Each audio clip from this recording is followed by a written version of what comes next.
Hello and welcome to another discussion video with myself and Sam. The topic of today is going to be British food. So we're going to talk about British food because I know that British food does have a bit of a reputation, perhaps not necessarily a good reputation around the world. So yeah, we're going to talk about that. And so I guess I'll start by saying, Sam, what is your favorite, British food? Like, typically British food. Do you have a favorite one? Oh, that's a tough question right out of the gate.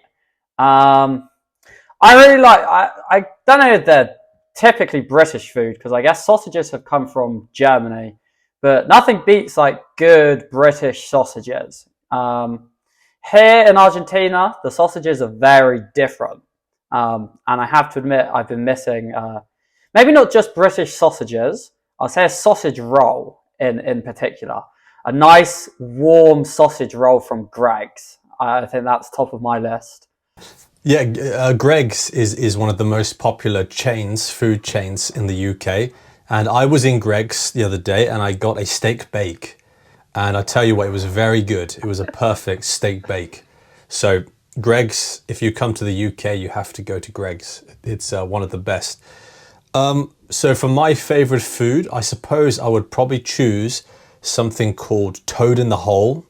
Sam, do you know toad in the hole? Mm-hmm. Sam? Yeah. Top quality pick. You don't hear about it that much anymore, in all honesty. I haven't heard anyone say about it in a while. Yeah, I guess so, but it's a good one. It's Yorkshire pudding, which I suppose I also have to explain. You know, Yorkshire pudding is like a mix of flour and other things. I'm not an egg, so I'm not really sure, but it's very nice. And toad in the hole is where you get Yorkshire puddings mixed together and you get sausages in the Yorkshire pudding. And if you don't know what I mean, I'll tell you what, I'll put a picture of toad in the hole right here on the screen so that you can see what it is. So, okay, so Sam's favorite food was, what was it again, Sam? I forgot. We went with a sausage roll. Sausage roll. A Greggs sausage roll. Greggs, specifically a Greggs sausage roll. Mm-hmm. And mine is toad in the hole. So yeah. Now, okay, so Sam, obviously you may have heard this, but a lot of people around the world think that like British food is not very good. Like it has a little bit of a negative reputation, like for being a bit bland, maybe a bit boring. Do you think that's a fair reputation that British food has? Yeah, so as a British person living outside of Britain, I'm going to come out and say it. It's more than a little bit of a negative reputation. One of the biggest things people talk to me about here is, oh, the food you guys have is like disgusting, right? And I do think it's a bit of a stereotype. People are judging British food based on the sort of snapshots that they see on the internet. Yes, there are some British foods that look disgusting. Let's think about beans on toast, for example. Tastes fantastic, looks awful. But there is a lot of sort of depth when it comes to British foods. And I think we do have some really, really high quality food products. I've said for many years that I truly believe that in Britain we have by far the best range of cheese in the world. Now, I'm someone who loves cheese. I eat it every day. And coming here to Argentina, it's really sad because it's very limited in the options we have. Whereas you go into any supermarket in the UK and you will find 10, 15 different cheese options, most of them being created in British farms. So yeah, I think it is a bit unfair, the reputation. Yeah, I feel the same. Like, actually, in the past, when I first left the UK and when I first went to Asia and I went to Indonesia and Malaysia and Vietnam, I did kind of think, you know what, British food in comparison to some of the Asian countries is really just not very interesting. It's very bland. Because these, you know, Vietnamese food, Chinese food, Indian food really is quite amazing. You know, there's so many flavors, so many vegetables, and it's really nice. Having said that, after living abroad for around 2 years and not coming home for that time, I really did miss British food.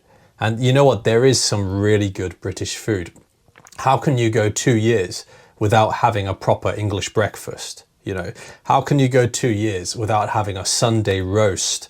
You know, all of this, like, it's really, I don't know how to explain it, but it really fills you up. Yeah, it's hot. It's like in the winter, you need this kind of food.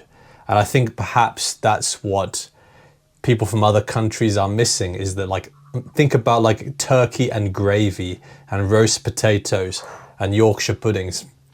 This is great. This is really nice. And you don't get this in other countries. So yes, British food perhaps is a bit more bland than, say, Indian food. Yeah. However, British food really does, there is some really good stuff, and it's not only fish and chips, I would say. There is actually some really good ones. Can you think of any more like good British foods that come to mind? Sam? Well, before that, I have a good analogy for how sort of British food is. As you said, it may be a bit bland. What it lacks in flavour it sort of makes up for in other ways. I would describe a home-cooked British meal like a really, really nice hug from your grandma or from your mum. A really warm embrace from somebody you love. That's the way I would describe British food to someone who has never tried it before. I mean, I know exactly, when you explain it like that, like I know exactly what you mean. Very specifically. Yeah. Sorry, carry on. Yeah, so the other British food that's good, I think shepherd's pie has to be up there. Now, I'm not someone who goes crazy for potatoes. I like them when they're in chips, and I can sort of deal with a baked potato every now and then. But a nicely baked shepherd's pie is fantastic. With shepherd's pie, you get mincemeat, you add some onion in there, maybe some other vegetables. You then have a layer of mashed potatoes on top of it. And on top of the mashed potatoes, you have a layer of British cheese. You put it in the oven, you bake it until the cheese goes crispy. The potato is nice, fluffy and soft. And then you have the base layer of meat underneath. And it's a fantastic combination of different consistencies. It's really a unique experience and a fantastic meal. Yeah, I mean, especially in the middle of winter, right? Like, it's a really wintry food. Like, imagine that it's really cold and it's dark outside, and then you've had a hard day at work, and then you come home and there's a really hot shepherd's pie with like lots of potato and lots of mince and gravy. And I mean, it's just the best for that time, you know. So yeah, shepherd's pie is another really good shout. There's lots of little things, like, for example, there are Cornish pasties, which we did mention in a previous episode. Cornish pasties from Cornwall, which are excellent. And there's lots of stuff. Now, I suppose we should probably also talk about some drinks as well, and not only food. Can you think of any stereotypically British drinks, Sam? What would you say? I don't drink it myself, but the obvious one is tea.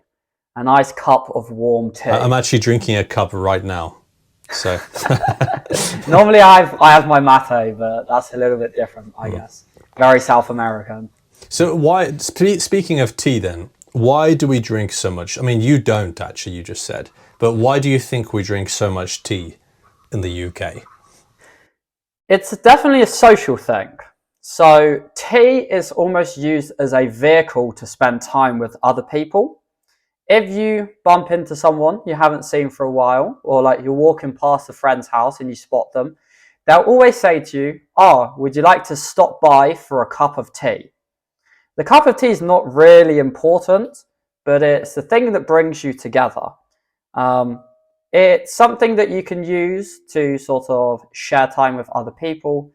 And whilst you're watching maybe the TV, it's a nice hot drink, fills you up inside, you know, keeps you warm, and it can be quite sweet if you add sugar into it as well. Sugar and milk, like most British people like to do.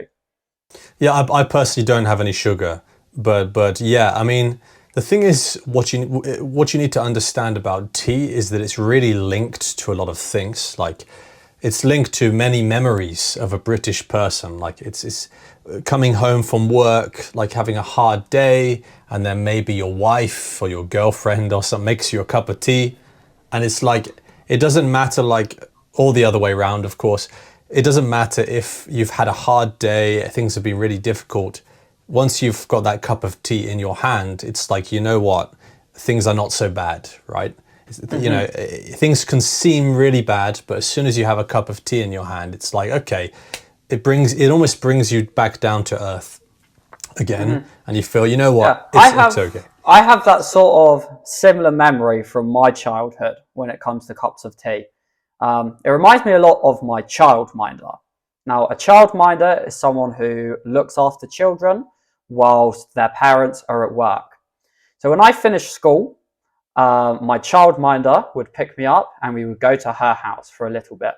Now, this woman is like my family. She's basically my second mother. And she would look after me until my mum finished work and could come and pick me up. Whenever my mum arrived, my childminder would always offer her a cup of tea. Sometimes my mum accepted and they sat down and nattered for a little while. And other times my mum said, sorry, super in a rush today, we have to go. But anytime someone sort of entered my childminder's house, the kettle was on and do you fancy a cuppa was asked. Yeah, it's a very good way to break the ice when you go into a guest's home, or if a guest comes to your home, right? It's just something that I'm trying to think of the right words for this. It kind of, what's the word? I don't want to say lubricates the social... Because you're trying to think of like social lubricant. You could say it's sort of like, it's a bit of a warm-up to the conversation. Like you do a warm-up before exercise, almost. Yeah, something like that. Like if you have a guest, for example, if you have a guest into your home and maybe it's someone you don't really know that well, right? It's someone that you're not super comfortable with yet. Or something that you can do when they come in is say, okay, would you like a cup of tea? You want a cuppa? Right? And then it gives you something to do. You have to sort of go to the kitchen, you have to put the kettle on.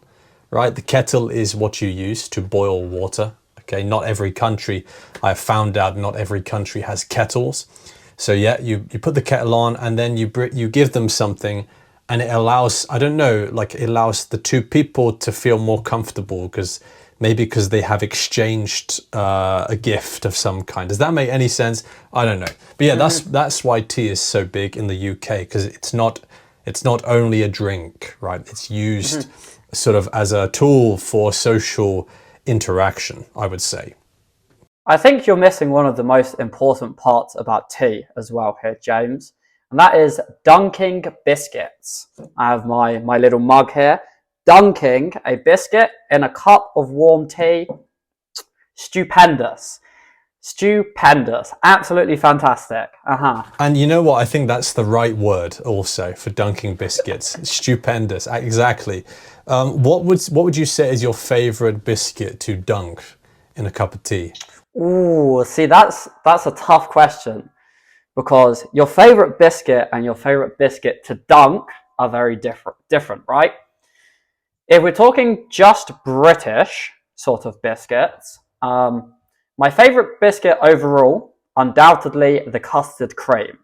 But the custard cream is not a biscuit that you dunk in tea. It's not that sort of one. I would go for a nice digestive, maybe even a chocolate digestive if I'm feeling a little bit fancy. Yeah, chocolate digestives are definitely good. They're very dunkable, we might say. They are very dunkable. Like you can dunk them into your tea very well. Although I have to say, hobnobs are also perhaps hobnobs have the edge a little bit. Like between, what would you choose between a chocolate digestive to dunk in or a chocolate hobnob to go in? Like which one has the edge in your opinion? So here's the thing. That's a fantastic sort of debate. We could do an entire week alone on hobnobs versus digestives. I think the thing with a chocolate digestive is you cannot eat it every day. You'll get bored of it. So if we're talking about consistency, the hobnob wins, of course. Well, if we're talking about, a special occasion, I've had a particularly difficult day at work. I come home, I'm not breaking out the hobnobs. The chocolate digestives are where my hands are reaching. Yeah, true. And of course, some biscuits really are not dunkable. Like you said, the custard cream, is not that dunkable. Do you know what I mean? And the bourbon biscuits, they don't do that well in tea. So definitely some biscuits, they dunk really well into cups of tea, whereas some are just not made for that, right? Some of them, I don't know why, they're just not quite right. Personally, I'm also not a big fan of ginger nut biscuits. I don't know if you like those, but I've just never been a fan. And any biscuits with raisins in, like any fruit in, I'm just not a fan. So I'm glad that we've been able to introduce you guys to the British tea culture, because it is pretty unique to this country, I would say. I don't think any other country could spend this much time talking about which biscuits are dunkable and which are not. Now, of course, we've talked about British food, but Sam, would you say that we also have a lot of international food here in this country? Yeah, I can only speak for the South, as I've never lived in the north of England. It's where my family is from, so I have visited up there quite a lot. But the best thing about where I live in England is that within a 15-20 minute drive of me, I can eat food at a restaurant from a huge amount of cultures. Obviously, we have a very big Indian population in the UK, so our Indian restaurants are amazing. Chinese is one of the favoured takeaways of the British, as are kebabs. I think one of the true strengths of British cuisine is that you can't really get any type of food here, especially if you live in or around the London area. Yeah, I mean, I think I've heard that London has restaurants from literally every country in the world. Now, I could be wrong about that, but I think it's actually every single country has a restaurant in even smaller countries and countries you wouldn't think about. There's like some restaurant in London where you can find that kind of food.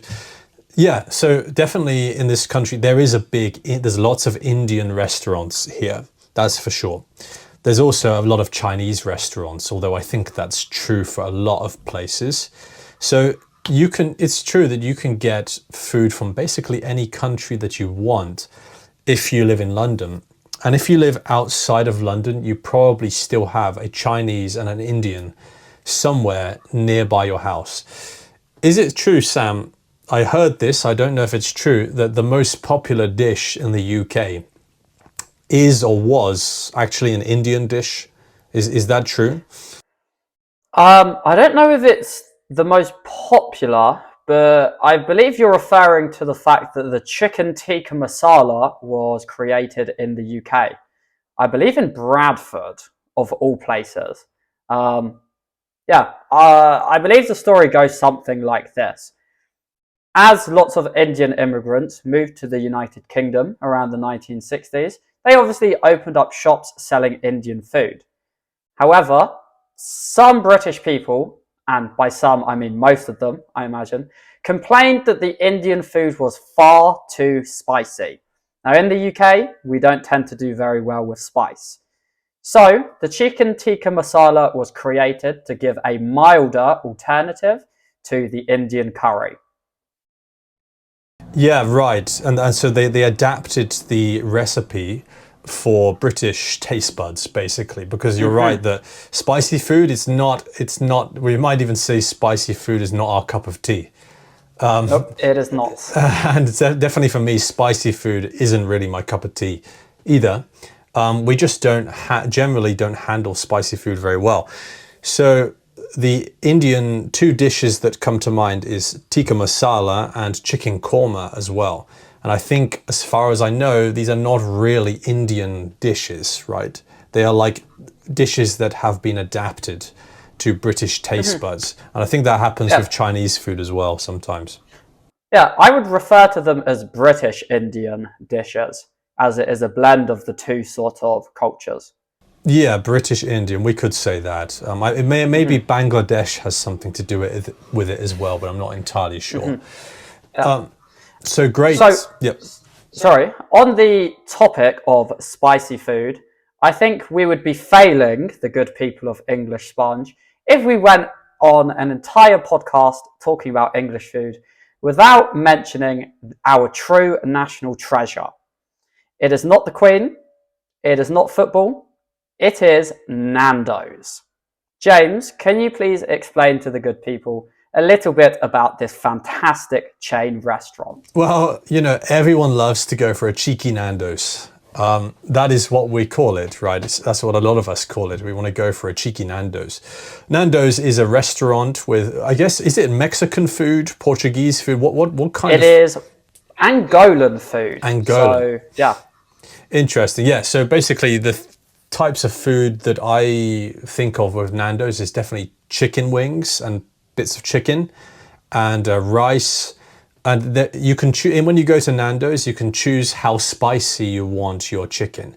So the lowest level, I believe, is lemon and herb level. Then you've got medium spicy, then you've got hot, and then you've got very hot, which I imagine basically nobody orders. I could be wrong, but... Oh, I know people who order very hot. Living where I live, I have quite a few friends with sort of African parents or Caribbean parents. So for them, they have grown up in houses where, very spicy food is normal. So for them, very hot at Nando's is actually pretty tame. Yeah, personally, I remember having medium level, and even that was basically too spicy for me, even a medium chicken. Wow. Now, I don't know if they've changed it.